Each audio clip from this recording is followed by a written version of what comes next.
மக்களுக்கு நான் தூதர் டிக்ளேர் பண்ணுன்னு சொல்லல. முதல்ல அல்லாஹ் என்ன சொன்னா, நீ ஓது சூரத்துல் அலக் ஃபர்ஸ்ட் ஆரம்பத்தில் அதான் வருது. கொஞ்ச நாள் அப்படி இருக்குது, யாருக்கு பிரச்சாரம்லாம் பண்ணல. அதுக்கப்புறம் என்ன செய்யறான் அல்லாஹ் வந்து அன்ஸிர் அஷீரத்தக்கல் அக்ரபீன், கொஞ்ச காலம் வரைக்கும் அவர்களை இறைவனை பற்றி நினைத்து இறை நம்பிக்கையை வலுப்படுத்திக் கொண்டு அவர்கள் இறைவன் சொன்ன மாதிரி வணங்கி தன்னை சரியாக நடத்தி கொண்டிருக்கிற கொஞ்ச காலத்துக்கு பிறகு அவங்களுக்கு உத்தரவு போடுறான், நீ சொந்தக்காரங்களுக்கு நெருங்கிய சொந்தக்காரங்களுக்கு எச்சரிக்கை செய்யி, வேற ஆளுக்கு நீ சொல்லக்கூடாது. அப்ப யாருக்கு மட்டும்தான் நபி? சொந்தக்காரங்களுக்கு மட்டும்தான் நபி. அன்ஸிர் அஷீரத்தக்கல் அக்ரபீன், நெருங்கிய உறவினருக்கு நீ எச்சரிக்கை செய்வாயாக சொல்லி அந்த எல்லையை கொஞ்சம் பெருசாக்குறான். அவங்களுக்கு மட்டுமா இருந்ததை சொந்தக்காரங்களுக்கு மட்டுமா ஆக்கலாம். அதுக்கப்புறம் எல்லாம் என்ன செய்யறான்னு கேட்டா, லி துன்சிர பிஹி உம்முல் குரா வமன் ஹவ்லஹா. உம்முல் குரான்னா மக்காவுக்கு பேரு.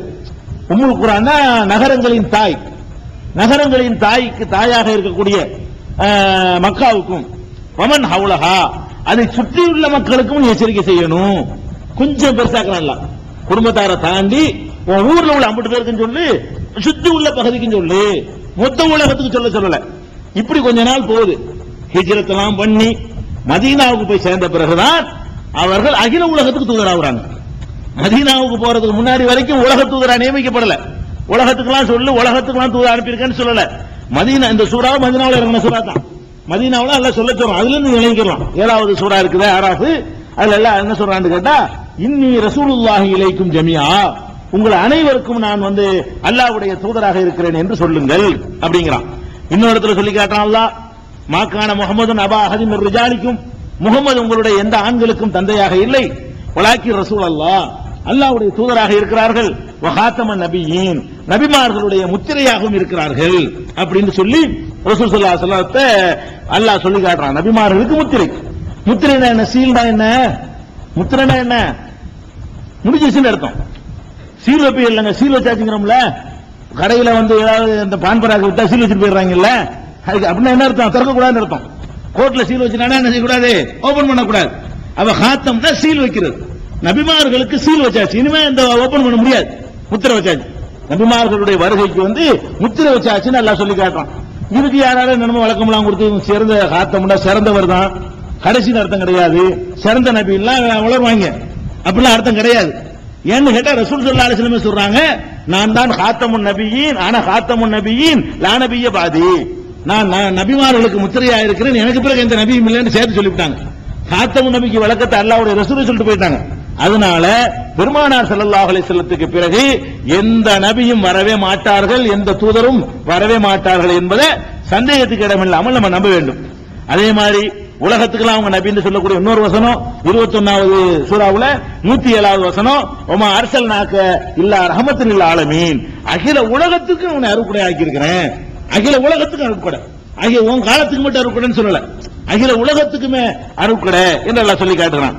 இன்னொரு இடத்துல இன்னும் தெளிவா அல்லாஹ் சொல்லி காட்டுகிறான். 34:28 சொல்றான், ஒமா அர்சல்நாக இல்லா காஃபத்தல் லின்னாஸ், மனித குலம் முழுமைக்கும், காஃபா ஒருத்தர் விடாம மனித குலம் முழுமைக்கும் உன்னை தூதராக நாம் அனுப்பியிருக்கிறோம். அப்ப மனித குலம் இருக்கிற காலம் எல்லாம் அவங்க தான் தூதர், அவங்க சொன்ன போதனையை தான் சொல்லி ஆகணும். அவங்கள தாண்டி இன்னொருத்தர் வந்து அது விளக்கம் கொடுக்கிறதுக்கோ அதெல்லாம் தேவையே கிடையாது. இன்னொன்று நீங்க விளங்கிக் கொள்ளணும், தூதர்கள் வரணும். ஒவ்வொரு காலத்து ரசூலுல்லாஹ் எச்சரிச்சுட்டு போயிருக்காங்க, எனக்கு பிறகு கஸாபுகள் தஜ்ஜால்கள் வருவாங்க, ஒவ்வொருத்தரும் தன்னை தூதர்னு சொல்லுவாங்க. பெருமானார் ஸல்லல்லாஹு அலைஹி வஸல்லம் காலத்துல 2-3 பேர் அந்த மாதிரிலாம் சொன்னாங்க. அந்த மாதிரி எல்லாம் வருவாங்கன்ற ரசூலுல்லாஹ் எச்சரிச்சுட்டு போயிருக்காங்க, கியாமத் நாளுடைய அடையாளங்களாக. அதனால நீங்க இதுல கவனமா இருக்கணும். நான் தான் தூதர், நான் தான் ரசூல், நான் தான் நபின்னு வந்தான்னா அவன் பொய்யன். ஏன் அதை சொல்றான்னு கேட்டா, ரசூல்னு சொன்னா ஒரு சேஃப்டி, என்ன சொன்னாலும் மக்கள் கேட்பாங்க, தனக்குன்னு ஒரு கூட்டத்தை உண்டாக்கிக்கலாம். எப்போ ஒரு ரசூல்னு ஒரு தனி சொல்லிட்டானோ தனி மதம் உண்டாகி போயிடும், தனி மார்க்கம் உண்டாகி போயிடும். அவன் சொன்னதை அவனை ஏற்றி யாரும் கேள்வி கேட்க முடியாது. அந்த மாதிரி ஒரு கூட்டத்தை உண்டாக்குவதற்காக வேண்டி ஒவ்வொரு காலகட்டத்திலையும் பொய்யான நபிமார்கள் வந்திருக்கிறாங்க. இருந்த இடம் தெரியாம போகவும் செஞ்சுட்டாங்க. அதனால நபி ரசூல் பாதையை வந்து அல்லாஹ் அடைச்சு விட்டாங்கிறத உறுதியாக நம்பணும். அதே மாதிரி ஊஹிய இலைய ஹாதல் குர்ஆன் லி உன்திரக்கும் பிஹி ஓம்பலம், இந்த குர்ஆன் எனக்கு அருளப்பட்டிருக்கிறது.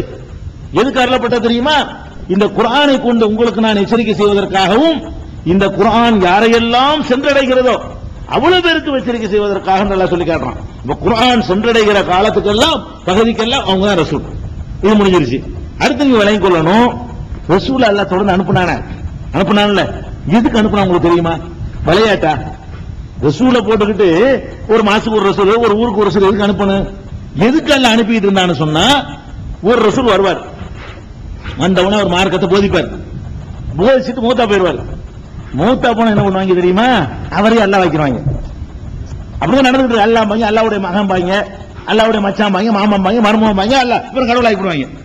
அப்ப ஒரு ரசூலாக ஒருத்தர் வந்து போதனை செஞ்சாருன்னு சொன்னா, ஒண்ணு அவர் அல்லாஹ் ஆக்குவாங்க, இல்லன்னு சொன்னா அவர் கொண்டு வந்து வேதம் இருக்கும்ல, அதுல அப்படி சேர்த்துக்கிட்டு மாத்தி மறைச்சு ஒடிச்சு சாதகமான லாபமானவெல்லாம் வச்சுக்கிட்டு கஷ்டமானவன் நீக்கிவிட்டு மக்களை சுரண்டுறதுக்கு ஏமாத்துறதுக்கு எதெல்லாம் யூஸ் ஆகுமோ அதுல மட்டும் சொல்லுவாங்க. இன்னைக்கு வந்து இன்னைக்கு நம்ம பாக்குறோம், அது பின்னாடி வருவாங்க. அப்ப இந்த மாதிரியான ஒரு காரியம் ஒவ்வொரு கட்டத்தில் நடக்குது. மூசா நபி வர்றாங்க வச்சுக்கிறோமே, அவங்க ஒரு வேதத்தை கொண்டு வர்றாங்க, மக்களுக்கு போதிக்கிறாங்க. போதிச்ச உடனே மூத்தா போயிடுறாங்க. இருக்கிறவங்க என்ன பண்ணுவாங்க? வேதத்துல கைவரிசையை வச்சிருவாங்க. வேதம் கைவரிசை வச்சுட்டோம்னு சொன்னா அப்புறம் என்ன ஆகும்? வேற ஒருத்தர் வந்து ஆகணும். இந்த வேதத்தை வச்சுட்டு மக்கள் போனா கெட்டு போயிருவாங்களே. மூசா நபிக்கு பிறகு அந்த வேதத்தை மனுஷன் மாத்திக்கிட்டான்னு சொன்னா, அந்த வேதத்தை நம்பிக்கிட்ட மக்கள் நடந்தாங்கன்னு சொன்னா அவங்க நேர்வழிக்கு போக முடியாது. அல்லாஹ்வுடைய வேதத்தை அவங்க ஃபாலோ பண்ணல. அப்ப வந்து ஒரு ஆளை அனுப்பித்தான் ஆக வேண்டி இருக்குது. போய் இன்னும் போய் சொல்லி மாத்திட்டாங்க, எந்தா வேற புத்தகத்தை கொண்டு போ இப்படின்னு சொல்ல வேண்டிய அவசியம் ஏற்படுது. முகமது ஸல்லல்லாஹு அலைஹி வஸல்லம் பொறுத்த வரைக்கும் கை வைக்கல, இன்னைக்கு வரைக்கும் எப்படி இருக்கா காட்டுறமே. முகமது ஸல்லல்லாஹு அலைஹி வஸல்லத்தை பொறுத்த வரைக்கும் ரெண்டுமே நடக்கல. இன்னைக்கு வரைக்கும் அவங்களை யாரும் கடவுளாக்கல. அவங்களுக்கு முந்தி வந்த ஆட்கள் எல்லாம் கடவுளாக்கிவிட்டாங்க. கடவுளுடைய மகன் சொன்னாங்க. ரசூலுல்லாஹ் யாரா கடவுள்ன்றமா? சிலை வச்சா எதிர்க்கிறோம். அதாவது ரசூல் ஸல்லல்லாஹு அலைஹி வஸல்லத்துக்கு போய் எவனா சிலை வச்சான்னா கண்ணியப்படுத்துறோம், சிலை வச்சா கூட வைக்கக்கூடாது, குழப்பம் ஏன்டா வைக்கிறோம். ஒவ்வொருத்தரும் சிலை வைக்கிறதுக்கு போராடுறான் இல்லங்க. எங்க தலைவருக்கு சிலை வை, அந்த தலைவருக்கு எங்க சிலைன்னு கேட்கறான். நம்ம செஞ்ச வச்ச சிலை எடுத்து சொல்றோம், அதை கடவுளாக்க முடியாது. தெளிவா இருக்கிறோம்ல. அது போக வேதமாச்சி கைவரிசை வைக்கப்பட்டுருச்சா? இல்ல. வேதத்துல எந்த ஒரு மாற்றமும் செய்யப்படவே இல்லை. இன்னானஹு நஸல்னா ذிக்ர வ இன்னா லஹு லஹாஃபிலூன். இந்த வேதத்தை நாமே இறக்கி வைத்தோம், நாமே பாதுகாப்போம். அல்லாஹ் கேரண்டி தந்துட்டான். பாதுகாத்துக்கிட்டு அல்லாஹ் இருக்கான் அந்த நாடி வரைக்கும். அவன் பாதுகாத்துக்கிட்டு இதுக்கு இன்னொரு தூதருங்கிறான். இது இல்லாம போனா ஒரு ஆள் வர வேண்டியதுதான். அல்லாஹ்வுடைய அந்த குர்ஆன் இல்லாம போச்சுன்னு சொன்னா, ஆளுக்கு ஒரு குர்ஆனா போச்சுன்னு சொன்னா, இருக்கிற இஷ்டத்துக்கு அவன் மாத்திட்டான்னு சொன்னா மக்கள் வழிகட்டு போயிருவாங்க. ரசூல் வந்து என்ன செய்ய போறாரு? குர்ஆன் வேதத்தை தர போறாரு, அது இருக்குல்ல. ரசூல் வந்து என்ன செய்வாரு? அதை இருக்குல்லங்க. அல்லாஹ் பாதுகாத்து வச்சிருக்கான்ல. அப்ப அல்லாஹ் அந்த வேதம் அன்னைக்கு வந்த மாதிரி இன்னைக்கு நம்மள்ட்ட இருக்கும் பொழுது, அவங்களுடைய போதனை விளக்க உரைகளும் இன்னைக்கு பாதுகாக்கப்பட்டு நம்மள்ட்ட இருக்கும் பொழுது, தூதர் வர வேண்டிய தேவையே கிடையாது. அவன் தூதர் இவன் தூதர்னு போனீங்க, இந்த முகமது ஸல்லல்லாஹு அலைஹி வஸல்லம் அவர்களுடைய மார்க்கத்தை விட்டு வெளியே போயிருவீங்க. அது கவனமா இருக்கணும். வேற மார்க்கமா தான் இருக்கும். இந்த மாதிரி அயோக்கியர்கள் எல்லாம் தூதர் வசம் போட்டு வருவாங்க. இந்த மாமனிதரோட உரசி பார்க்கறதுக்கு தூசி கூட பெற மாட்டாங்க. பாதுகாப்பான நம்மளை காப்பாற்றிக் கொள்ளக்கூடிய ஒரே வழி முகமது ஸல்லல்லாஹு அலைஹி வஸல்லம் தாண்டி அந்த இடத்துல யாரும் வைக்க கூடாது. அல்லாஹ் சீல் வச்சுட்டான், அதை உறுதியா நம்பணும். அதுக்கு அடுத்தது இன்னொன்றை நீங்க நம்ப வேண்டும். என்ன நம்பணும்? இந்த முகமது ஸல்லல்லாஹு அலைஹி வஸல்லம் வந்த உடனே, அவர்கள் அல்லாஹ்வுடைய தூதரா நியமிக்கப்பட்ட உடனே மற்ற மார்க்கங்களை, என்ன சில குர்ஆன்ல நீங்க வசனங்களை பார்ப்பீங்க, பார்த்தா தௌராத் அல்லாஹ் பாராட்டி சொல்லுவான், இன்ஜீல பாராட்டி சொல்லுவான், அதெல்லாம் அல்லாஹ்வுடைய வேதம் தாண்டி சொல்லுவான். நீங்க இதெல்லாம் பார்த்துக்கிட்டு இதை வேண்டாலும் பின்பற்றலாம், அதை வேண்டாலும் பின்பற்றலாம், அது வேண்டாம் எல்லாம் அப்படிங்கிற மாதிரி ஒரு எண்ணம் உங்களுக்கு வரும். அப்படி ஒரு எண்ணம் சில பேர் ஊட்டுவாங்க. அது மாதிரி எல்லாம் நம்மளை குழப்பறதுக்கு முயற்சி பண்ணுவாங்க. அதுக்கு அல்லாஹ் என்ன செஞ்சான்னா, இந்த வேதம் வந்த பிறகு, இந்த தூதர் வந்த பிறகு, இந்த இஸ்லாம் வந்த பிறகு இதற்கு முந்தி வழங்கப்பட்ட எல்லா மார்க்கங்களும் மாற்றப்பட்டு விட்டன. எல்லாம் முடிஞ்சு வச்சுக்கிறது, எல்லாமே மாற்றியாச்சு. அது எப்படி எல்லாம் சொல்லி காட்டுறான்னு கேட்டா, ஹுவல்லதி அர்ஸல ரசூலஹு பில் ஹுதா வ தீனில் ஹக் லியுல்ஹிரஹு அலா தீனி குல்லிஹி வலவ் கரிஹல் முஷ்ரிகூன். அவன்தான் தன்னுடைய தூதரை முஹம்மதை ஒரு நேர்வழியோடும் சத்தியமான மார்க்கத்தோடும் அனுப்பி வைத்திருக்கிறான். தீனுல் ஹக்னா சத்தியமான மார்க்கம், சத்தியமான தீனோடு உங்களை அனுப்பி வைத்திருக்கிறான். எதற்கு அனுப்பி வைத்திருக்கிறான் என்றால், லியுல்ஹிரஹு அலா தீனி குல்லிஹி, உலகத்தில் உள்ள எல்லா தீன்களை விடவும் இதை மிகைக்க வைப்பதற்காக, மேலோங்க வைப்பதற்காக, உலகத்தில் இருக்கிற எல்லா தீன்களை விடவும் இதை மேலோங்க வைப்பதற்குத்தான் அனுப்பி இருக்கிறேன் அப்படின்னு